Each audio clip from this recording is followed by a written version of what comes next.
Programa Outras Palavras. Um oferecimento Sindiúti MG, Sindicato Único dos Trabalhadores em Educação de Minas Gerais. Educação em Debate. Beatriz, quais são os impactos dessa decisão do STF para esses 96 mil servidores? Bom, nós temos cerca de 1/3 da categoria efetivada, Luísio. O impacto vai, primeiro, que os cargos se tornaram vagos, foi a decisão do Supremo. Nos preocupa a questão das pessoas que adoeceram no exercício da função, que são os ajustamentos funcionais. Pessoas têm um limite laboral e não vai continuar, né? O cargo dela se tornou vago. Questão previdenciária é outra situação que preocupa muito o sindicato, tanto no período de 2007 até agora, que as pessoas contribuíram e o governo já gastou o dinheiro, quanto no período anterior a 2007. São questões que preocupam o sindicato e o sindicato já levou esse questionamento ao governo do Estado. Pelo que você disse, os prejuízos são para os educadores, mas também para os alunos e para os familiares, que podem ficar sem professores, sem funcionários nas escolas. Na verdade, o Estado hoje tem uma prática, como tinha há 10 anos atrás, de contratos temporários.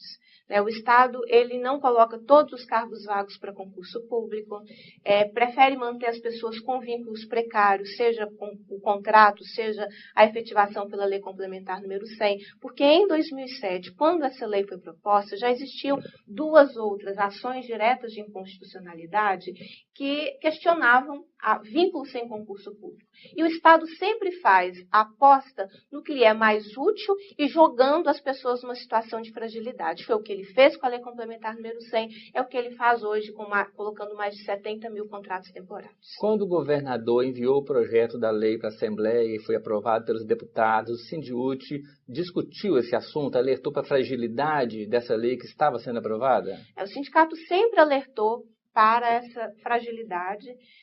Por isso, inclusive, algumas pessoas acusam o próprio sindicato de ser contra a Lei 100. O sindicato não é contra o servidor efetivado, mas o sindicato também não pode mentir, não pode falar a versão que a pessoa quer ouvir.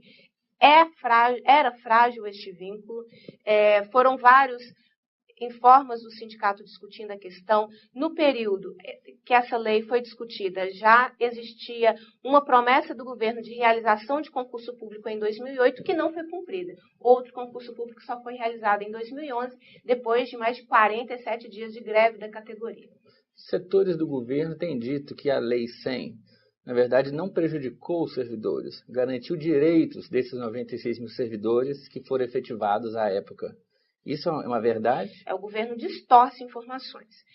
A questão da Lei Complementar número 100, ela é uma lei previdenciária e o Estado vinculou estes servidores, que eram os contratados em 2007, ao seu regime próprio de previdência. O Estado só fez isso quando ele se viu pressionado a ter que resolver a questão previdenciária, porque todos nós temos que contribuir para a Previdência. Em 2007, o Estado não fazia o recolhimento dos seus contratados para o regime geral de previdência. Então, o Estado deveria ter feito a negociação desta dívida, que era bilionária à época, com o regime geral de previdência dos contratados, e optou por não fazer isso, optou por pegar todos esses servidores e levá-los para o seu regime próprio de previdência. Foi essa vinculação que o Supremo declarou que ela era inconstitucional. Então, o Estado sabia da fragilidade desse vínculo e ainda assim jogou milhares de famílias nessa situação. E o que é pior, Luiz? Em 2011, o governo enviou para a casa das pessoas, papel timbrado do Estado, em forma de contra-cheque, uma carta dizendo às pessoas que elas estavam garantindo a elas os mesmos direitos que os servidores efetivos, dando uma falsa ideia de estabilidade, o que na verdade nunca existiu. Na verdade, talvez até uma propaganda enganosa à época, né? Porque viu-se agora pela decisão do STF que era uma lei que não era constitucional. É o que o sindicato hoje acusa o governo. Como que o Estado é o garantidor de direitos. O Estado tem que cuidar do bem-estar do povo. Então, quando as pessoas vem uma carta, vem a fala do governo, do governador, do secretário, seja de quem for, essas falas têm que ser encaradas pela população como falas de boa-fé. Então, de fato, foi pregado o tempo inteiro a estabilidade, a tranquilidade. Muitos não fizeram concurso acreditando nessa falsa ideia de estabilidade, de tranquilidade. Então, por isso que a afirmação do sindicato é muito contundente que o governo enganou a categoria, dando a ela essa falsa ideia de tranquilidade que sequer o concurso público era necessário prestar. Beatriz, eu tenho notado assim, muita dificuldade de estabelecer negociações dos movimentos de trabalhadores, servidores, com o governo do Estado.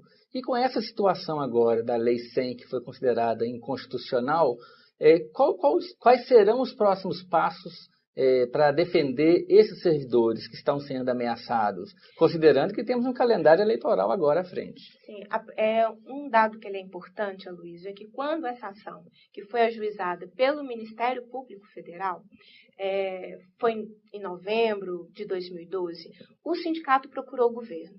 O sindicato insistentemente tentou a negociação.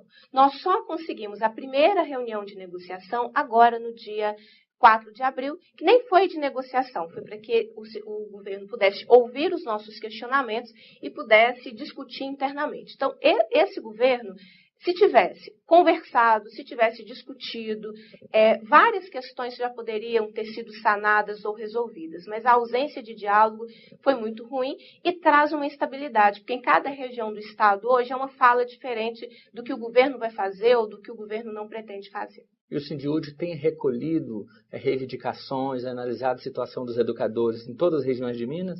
Sim, nós já apresentamos para o governo mais de 15 questionamentos. É importante discutir a questão do ajustamento funcional, é importante discutir a questão previdenciária, é importante discutir como vai ficar a situação dos diretores de escola, mas também é importante discutir que existe um concurso público em vigor, que existem vagas que não foram preenchidas por concursados. E a secretaria está agindo de má fé ao dar posse aos cargos fracionados, ou seja, o cargo de 24 dá posse para 8, 10, 12 aulas. São questões que precisam ser discutidas e o sindicato já encaminhou para o governo. O atual concurso será prorrogado ou não será? Os cargos vagos que existem no Estado, quantos são? Porque nós estamos discutindo a questão da lei complementar. Mas, para além da lei complementar, existem cargos vagos. O governo vai agir com transparência, dizendo exatamente quantos são os cargos vagos. Teve uma diminuição do número de cargos com a questão da educação física, que os professores foram retirados dos anos iniciais do ensino fundamental. Isso vai ser resolvido? Porque nós vimos em 2013 vagas desse concurso sumirem. Beatriz, então quer dizer que muitos concursados, trabalhadores que não foram chamados ainda, podem estar no meio desses 96 mil? Sim, a própria Secretaria de Educação afirma isso, que entre os que passaram, existem servidores efetivados. Mas uma questão que o governo não pode dar a entender, que age de uma forma estranha, é dar a ideia de que as pessoas serão nomeadas independente da ordem de classificação. É uma coisa importante esclarecer que o concurso público segue ordem de classificação também. Beatriz, quais são os próximos passos? Com essa dificuldade do governo do Estado negociar com os educadores, o que pode ser feito? Bom, primeiro a gente tem uma Assembleia Estadual no dia 24 de abril, com paralisação total das atividades.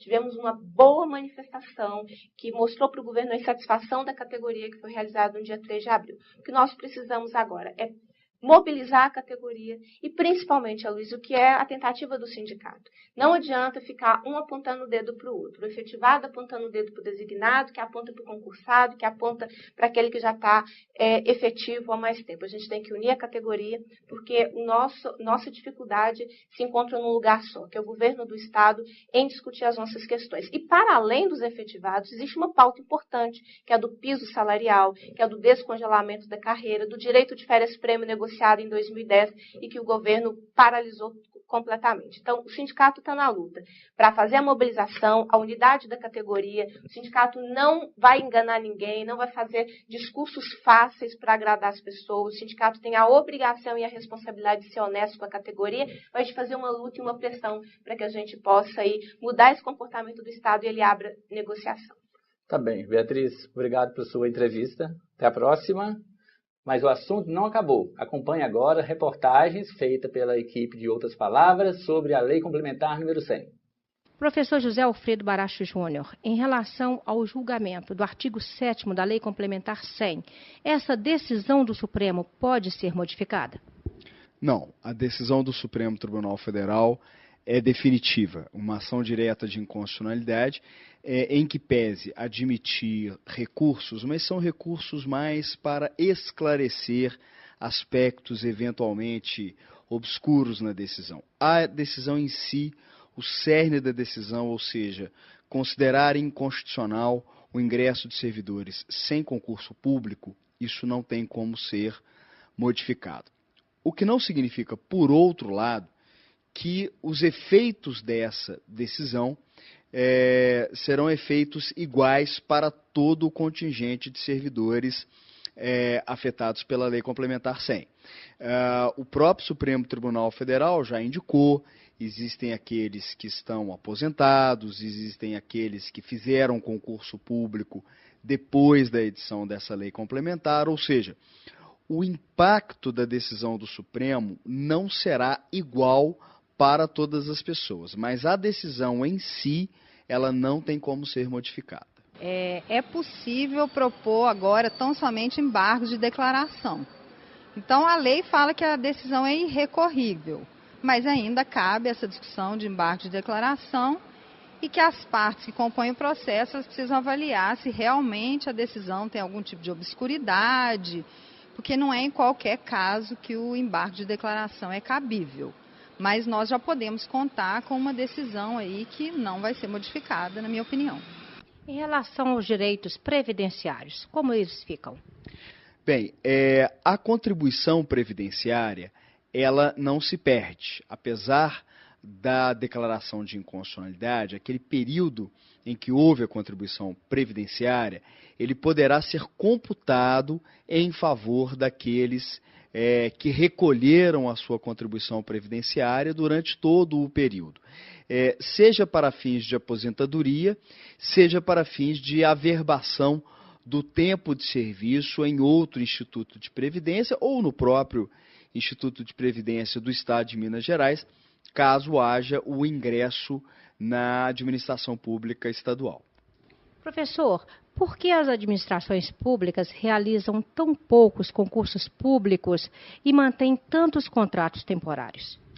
Bem, isso é algo que a Constituição de 88 procurou evitar, procurou obrigar as administrações públicas a ter um quadro estável de servidores, a reduzir o volume de contratos temporários, mas, lamentavelmente, o controle em torno desse excesso de contratos temporários ainda é um controle que não foi capaz de mudar essa prática na administração pública brasileira. O contrato temporário deveria ser uma exceção. Entretanto, o contingente de pessoas trabalhando nessa condição tem se mostrado muito alto, tanto em administrações estaduais quanto municipais. Na verdade, se a gente for analisar sobre a perspectiva jurídica, há muitos anos já é previsto no ordenamento jurídico a realização de concurso, a seleção de candidatos para ocupar os cargos públicos em virtude do seu mérito pessoal, né? E aqui eu não estou querendo desvalorizar aqueles que são designados, ocupam funções temporárias, muito pelo contrário, que eles têm uma função importante, colaboram para a própria administração. Mas o fato é que eu avalio de uma forma positiva uma evolução da administração pública brasileira na realização de concursos.